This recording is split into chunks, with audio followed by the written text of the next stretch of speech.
be realistic and be practical.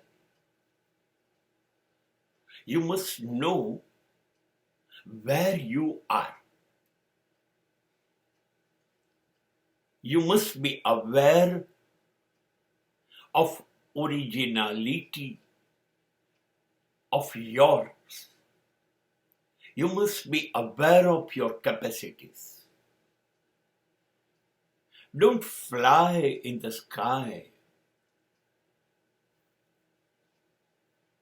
Be watchful.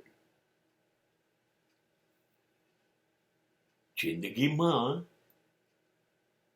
સ્વપ્ન જોવાના હોય છે એ વાત બહુ જ સાચી છે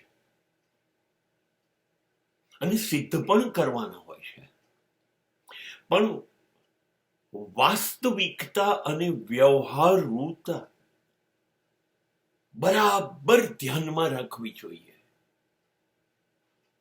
નહીતર એવું બને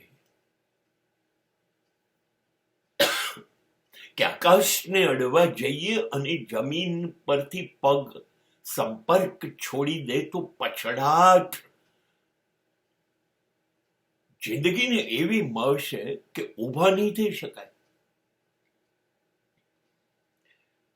હા, સ્વપ્ન જોવાની ના નથી, આકાશ સુધી વિકાસને પહોંચાડવાની ના નથી, પણ મોયા જમીનમાં ગાડી દીધેલા હોવા જોઈએ.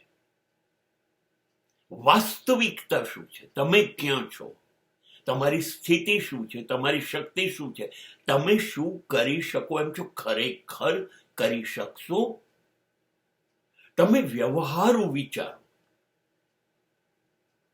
મુંગેરી લાલ કે હસીન સપને જેવા ધ્યેય ન હોવા જોઈએ. હા, તમારા મિશન, તમારા ટાર્ગેટ, તમારા ઓબ્જેક્ટ્સ જે તમને ગમે એવા રાખો, પણ વ્યવહારુ તો રહો જ. એટલે એવું ન બને કે સ્વપ્નાય સિદ્ધ કરવાના રહી જાય અને એવા ઊંધા માથે પટકાઈએ કે પાછા ઊભા થતા બી વર્ષો થાય. એટલે મેં એવું સાંભળ્યું છે, વ્યવહારુ માણસોને બહુ તકલીફ ન પડે, કેમ કે એ ચકાસીને, સૂંઘીને, તપાસીને એક એક પગલું ચાલે છે.